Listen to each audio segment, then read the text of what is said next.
Luka di lutut kiri Tantri tumbuh lagi. Mula-mula hanya bintik kecil dengan bunga nanah yang anggun. Tapi kemudian membesar.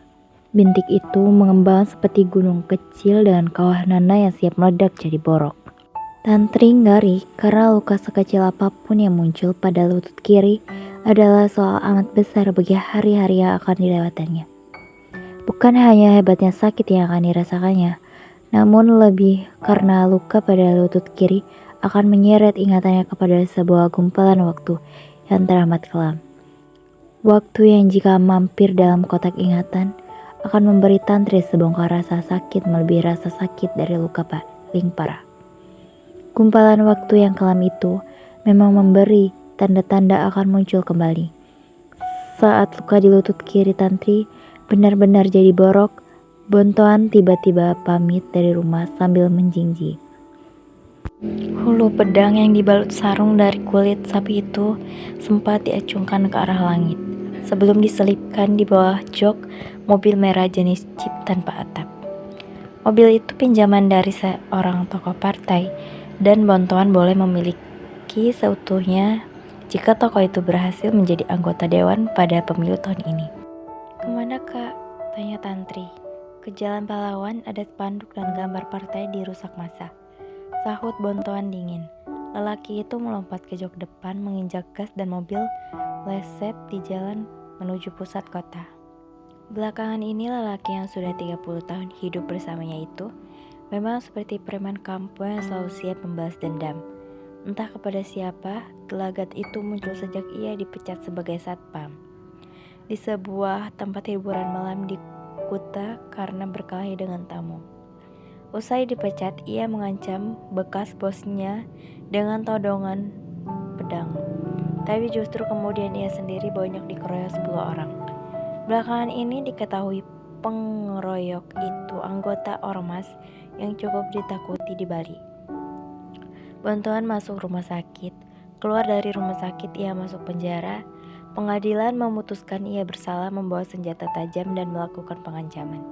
Sedangkan para pengeroyok bebas karena dianggap membela diri. Keluar dari penjara, Bontoan dibujuk teman-temannya masuk ormas Denpasar. Bontoan langsung mau. Ia mau karena ormas itu musuh dari ormas yang dulu mengeroyoknya. Tantri tahu ormas adalah organisasi kemasyarakatan yang dibentuk secara legal, bahkan pengurusnya kerap dilantik gubernur atau bupati. Namun baginya, ormas tidak lebih dari himpunan massa yang kadar kekuatannya diukur dari seberapa banyak jumlah anggotanya dan tingkat kemasyhurannya dihitung dari seberapa sering mereka berkelahi. Sejak masuk ormas, Bontoan kerap keluar rumah tanpa kenal waktu. Kadang pamit, kadang pergi begitu saja. Apalagi menjelang pemilu, Bontoan selalu keluar rumah membawa senjata tajam. Alasannya macam-macam, tapi lebih sering berhubungan dengan partai. Ini karena ormas Bontoan memang disewa oleh sebuah partai politik dengan tugas mengawal tokoh-tokoh partai, mengamankan kegiatan partai sekaligus menjaga atribut-atributnya. Lelaki itu bersemangat dan selalu terkesan terburu-buru, karena ormas yang dulu pernah mengeroyoknya kini disewa oleh partai politik lain. Sebuah partai menjadi saingan dari partai yang dibela Bontoan. Kenyataan itulah yang membuat Tantri makin ngeri. Ketika Bontoan pergi membawa pedang untuk membela spanduk partai yang dirusak massa. Terutama karena situasi itu terjadi bersamaan dengan borok yang terus mengembang di lutut kirinya. Partai politik, massa, pedang, dan luka di lutut kiri adalah hal-hal yang berhubungan dengan satu titik waktu paling kelam dalam riwayat hidup Tantri. Luka di lutut kiri Tantri pernah muncul sekira tahun 1965. Saat itu ia baru kelas 4 SD. Seperti saat ini, luka itu juga muncul dengan tumbuh begitu saja, tanpa diawali dengan goresan benda runcing, semisal ranting kayu kering atau pipih rumput ilalang, tanpa dimulai dengan syahatan benda tajam semacam pisau dapur atau ulu kompak besi. Luka itu muncul begitu saja. Ibunya selalu rajin mengolesi luka Tantri dengan ramuan rempah dicampur tumbukan daun-daun samak. Bahkan Tantri sempat dibawa ke rumah mantri kesehatan di desa tetangga. Ia disuntik dan diberi salep, tapi luka di lutut kiri Tantri tak kunjung sembuh. Ketika luka itu jadi borok, Tantri seakan mengawali derita panjang di tengah kubang kutuk yang tak terelakkan.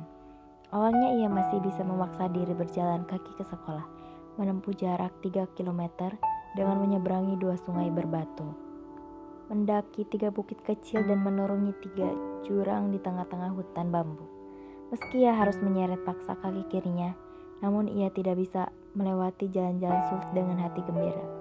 Itu karena teman-temannya sekolahnya selalu siap membantu sekaligus menghiburnya dengan lagu-lagu dolanan sepanjang perjalanan.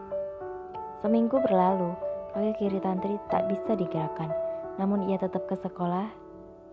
Gagas ayah Tantri harus menggendongnya setiap pagi ke sekolah dan setiap siang saat pulang ke rumah. Gangga seorang ayah yang kuat secara fisik dan mental, sekaligus penyayang keluarga. Kekuatan tubuhnya membuat banyak orang takut, apalagi ia dikenal sebagai pelatih di sebuah perguruan bela diri milik Uwak Kanjeng, seorang tokoh partai politik di wilayah kecamatan. Tantri terharu, ayahnya yang ditakuti kini justru mengabdi sepenuh hari pada dirinya. Saat pagi, Tantri digendong ayahnya hingga masuk kelas. Ayahnya terkadang menunggu hingga Tantri duduk di bangku dengan nyaman. Begitu pelajaran dimulai, ayahnya pulang karena harus bekerja di sawah. Saat siang, ayahnya kembali ke sekolah, menjemputnya di atas bangku lalu menggendongnya pulang. Namun lama-lama Tantri kasihan dan akhirnya meminta berhenti sekolah. "Kenapa berhenti? Ayah masih kuat menggendongmu," kata Ganggas ketika Tantri mengutarakan keinginannya. "Tantri malu, Tantri ingin sembuh," kata Tantri. Ia memegangi kaki kirinya sembari mendongakkan kepala memandang ayahnya. Mata bocah itu berkaca-kaca. Ganggas terhenyak. Keinginan Tantri membuatnya sadar bahwa selama ini ia lebih sering menyelesaikan persoalan dengan kekuatan tubuh dan jarang menggunakan pikiran dan hati. Ia sadar betapa malu Tantri digendong setiap hari. Meski sebagai ayah ia bangga bisa pamer kasih sayang kepada anak sekaligus pamer kekuatan tubuh di hadapan warga desa.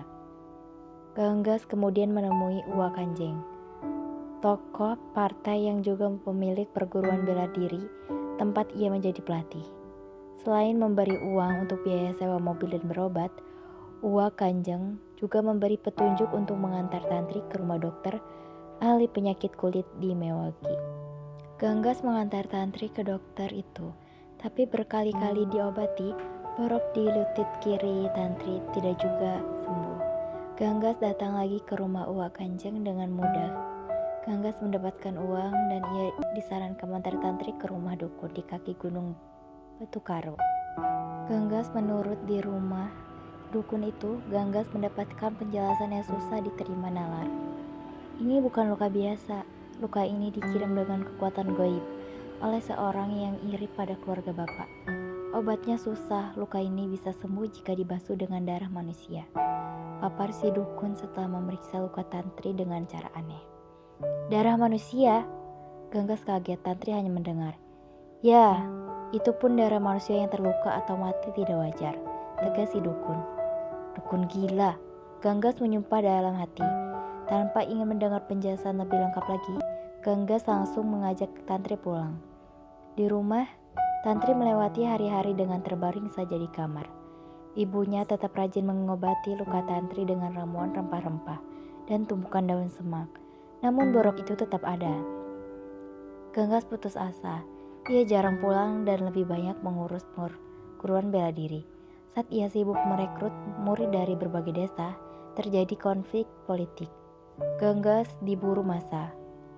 Sebenarnya ia tak tahu politik, namun sebagai pelatih bela diri di perguruan milik Uwak Kanjeng, ia dianggap ante-ante Uwak Kanjeng yang partainya tiba-tiba dicap pengkhianat bangsa. Uwak Kanjeng sendiri menyerah, lalu dijemput massa dan digiring entah kemana. Sedangkan Ganggas menolak untuk menyerah.